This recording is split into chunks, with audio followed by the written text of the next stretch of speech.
The first trailer for Jurassic World Rebirth has now officially been released. And I'm not sure what you guys felt when watching this first teaser trailer, but for me, it let me know we are gearing this franchise back into what made it everything I loved. Things from getting characters stranded on an island, desperate with a bunch of scary, now mutated dinosaurs, one disgusting beast covered in red lights. Oh, dinos and red lights, yes, baby. There's actually so much going on in this new Jurassic World movie, so that's exactly what I'm gonna be doing here for you guys, is giving you my breakdown for this trailer. I'll be pointing out some things you might have missed, explaining the plot and where the franchise is headed now, what things it's kind of letting go in the past, what it's trying to do differently. But it won't just be about me doing that for you. I want to hear from you guys. What did you think of this trailer for Jurassic World Rebirth? Are there a lot of people out there like me who, after watching Jurassic Park Dominion, you were ready to kind of just pause on this franchise for a bit? Because I was pretty disappointed with that movie, and now this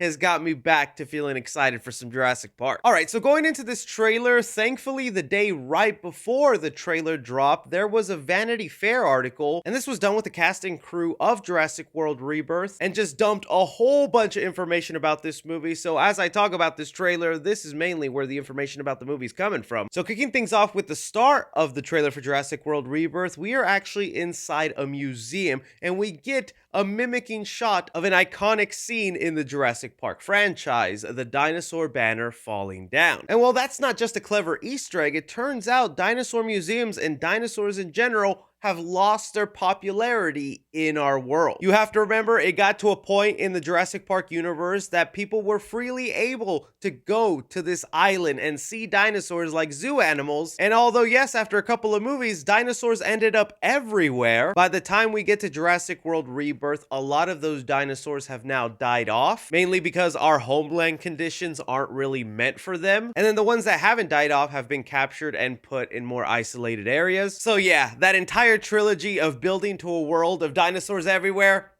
gone just like that.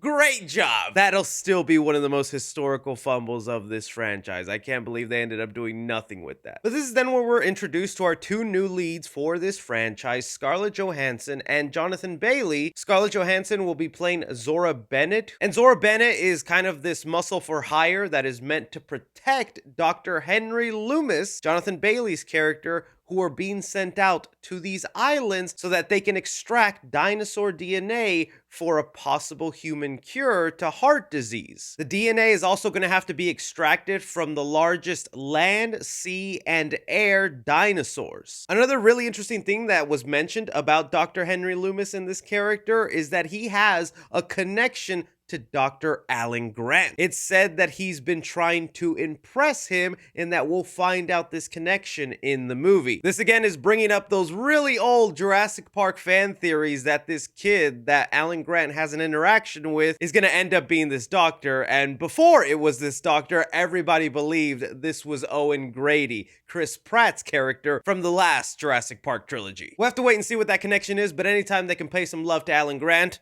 I'm here for it.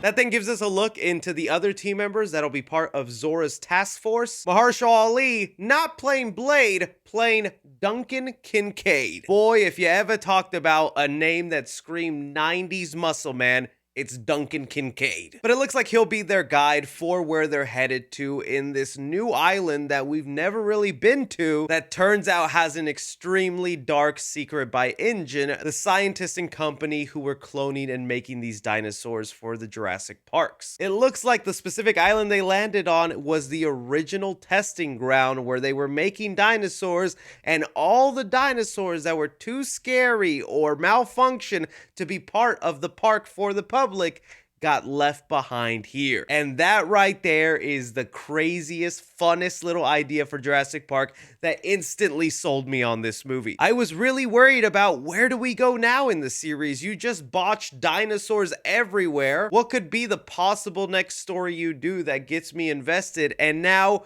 mutated, left behind, vicious dinosaurs? Okay, you cooking. Visually, I think this also opens the door for just a lot more exciting looking creatures and giving the world a bit of a refreshing feel. This abandoned facility in the island also just brings me back to Jurassic Park 3, my personal favorite Jurassic Park movie. Yeah, don't hate me. Where they had a similar scene of stumbling upon an abandoned research facility where they were doing unknown experiments on dinosaurs. And it'd be so crazy if this is how it all connects. This is how you make dinosaurs? No, this is how you play God. And while there's obviously one mutated, disgusting dinosaur that stands out the most, but before that, I want to get to some of these set pieces that the trailer is showing off. You could see at one point, it looks like they even come across a temple. This feels kind of new for me in the Jurassic Park world because we don't always see these ancient civilization ruins as part of where the dinosaurs are living. So I'm going to be curious about the explanation about what the origin of this temple is, but also stuff like this is done on purpose because we know Steven Spielberg, the director of the first two Jurassic Park movies, still remains as an executive producer on the franchise and decides who gets to be part of these movies. This film, Jurassic World Rebirth, will actually have inspiration from Jaws, Indiana Jones, and of course, the first Jurassic Park movie. And so far, I feel like they are pulling off that tone, but the tone I'm most happy that they're getting right is bringing the horror back to this series. The director of the movie, Gareth Edwards, actually said this about the franchise, going, Jurassic Park is a horror film in the witness protection program. Most people don't think of it like that. We all want to see it as a kid, but I was scared, just to be honest, when I was at the cinema watching the T-Rex attack. It's one of the most well-directed scenes in cinema history. So the bar's really high to come on board and try and do this. And with this idea of mutated crazy dinosaurs, an unknown island being left behind, trying to escape, it's bringing those horror elements, and it's that kind of stuff I love about the Jurassic Park franchise. Plus the fact that we got 3 Spinosauruses in this movie, oh, happy camper. But okay, getting to talk a little bit about this mutated T-Rex that people right now are calling the D-Rex. Yeah, that's right. That Rex gonna give you the D. The inspiration for this dinosaur is said to be from Star Wars' The Rancor, a xenomorph from Alien, and the original T-Rex. And although we only get small glimpses of it so far, it is pretty frightening looking. Every Jurassic Park movie is known for having its big bad dinosaur. My favorites have been the Indominus Rex and the Spinosaurus. Don't even put the T-Rex there because, of course, they're always going to be number one. But after the Indominus Rex, I wasn't really even that interested in the villain dinosaur of Fallen Kingdom or Dominion. But this one right here, oh, you got me invested. There are some people who don't love this. They feel like it is going away from Jurassic Park, but the explanation makes sense. No way they were able to perfectly create dinosaurs in the first couple of times of mixing frog, lizard, gator, whatever DNA they had to make a dinosaur.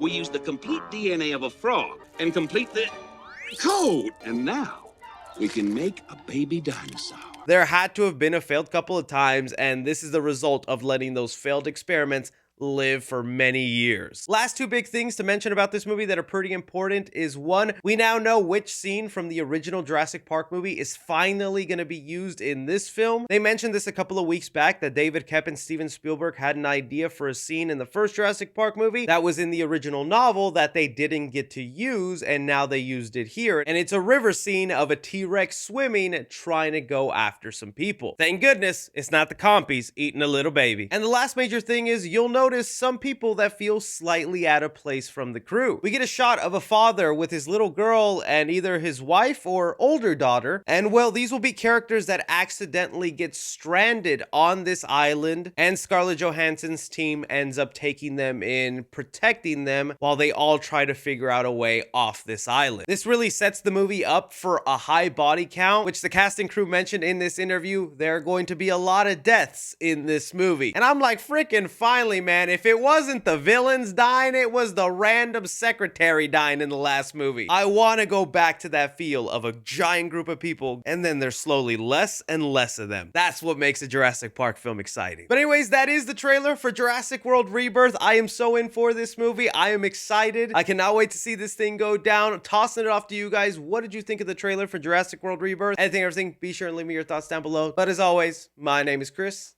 Take care.